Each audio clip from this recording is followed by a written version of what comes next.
terror baseado em fatos reais.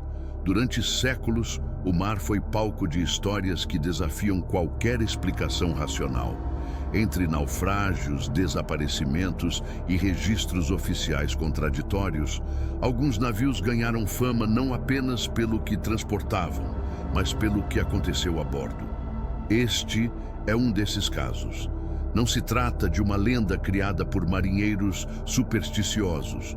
Os documentos existem.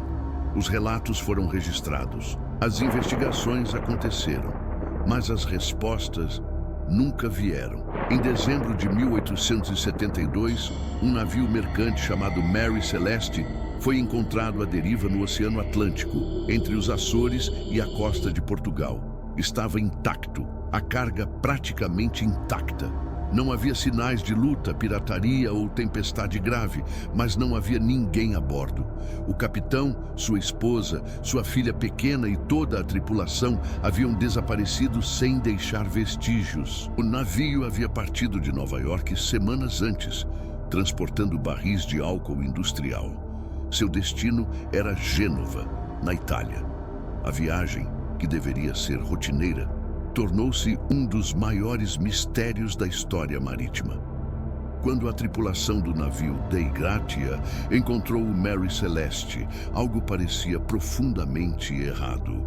As velas estavam parcialmente içadas, a comida ainda estava na cozinha, os pertences pessoais permaneciam nas cabines. O diário de bordo estava atualizado até poucos dias antes. Nada indicava uma evacuação de emergência. Nenhum pedido de socorro havia sido registrado. Nenhum corpo foi encontrado. As autoridades britânicas abriram uma investigação formal. Pirataria foi considerada. Motim foi considerado. Explosão acidental também. Mas nenhuma teoria explicava por que todos teriam abandonado um navio perfeitamente navegável em alto mar. Alguns investigadores notaram detalhes perturbadores. A bússola estava danificada. O cronômetro de navegação havia parado. Uma pequena quantidade de água estava no porão, mas nada alarmante. E o bote salva-vidas havia desaparecido. A teoria oficial sugeriu que o capitão teria temido uma explosão dos vapores de álcool e ordenado a evacuação temporária. Mas isso levantava outra pergunta. Por que nunca retornaram? O mar estava calmo, o navio não estava afundando e o bote jamais foi encontrado. Com o passar dos anos, outros relatos começaram a surgir. Marinheiros que afirmaram ter servido em embarcações que, décadas depois, utilizaram partes reaproveitadas do Mary Celeste, relataram sons inexplicáveis, sensação constante de vigilância e sonhos perturbadores durante as viagens. Um capitão chegou a registrar em diário que sua tripulação se recusava a dormir próxima ao porão. Mas o Mary Celeste não foi o único.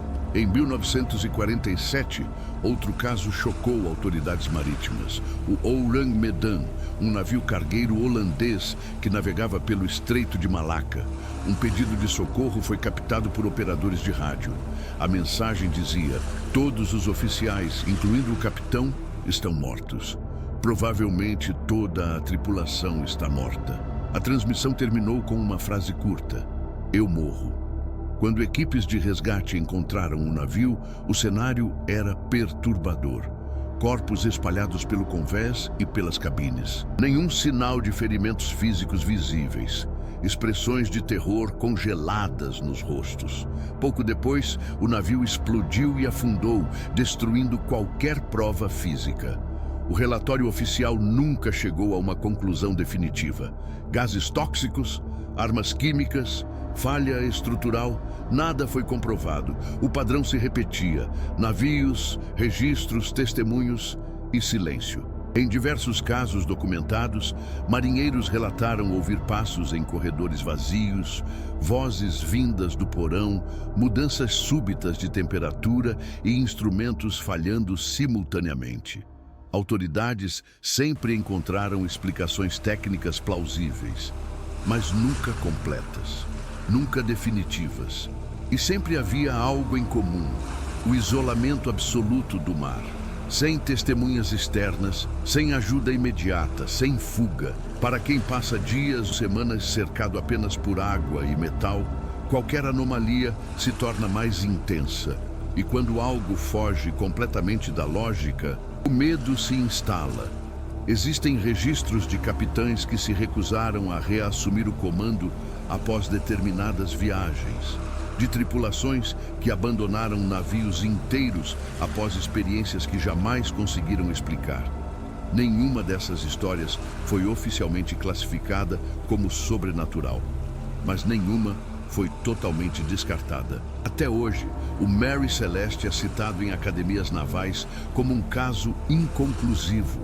O Ourang Medan permanece envolto em documentos fragmentados e registros contraditórios. E o mar continua guardando seus segredos, porque em alto mar, quando algo dá errado, não há para onde correr. E às vezes o navio não está vazio.